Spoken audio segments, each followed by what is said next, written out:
देखिए दोस्तों, कल खेसारी लाल यादव का गाना आ रहा है ससुरवा में का करबू। ये गाने को लेकर क्या मैंने गाना सुन लिया और इस पर खेसारी लाल यादव क्या बोल रहे हैं, आइए इसको सुनाएंगे। उससे पहले आपसे एक रिक्वेस्ट है कि चैनल को सब्सक्राइब कर लीजिए।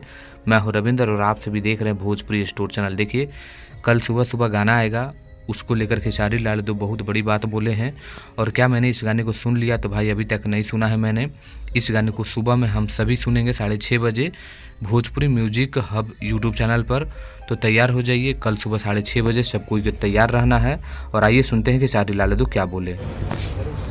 तो नमस्ते, प्रणाम, सबके दिल से पैर छू के प्रणाम। और एक बहुत ही प्यारा कंपनी बा भोजपुरी म्यूजिक, जो कि हमारे भाई राज जी का है। तो वो सबसे निवेदन बा के ऊपर हमारा कल गाना छूटे वाला बा, ससुरो में का करबू।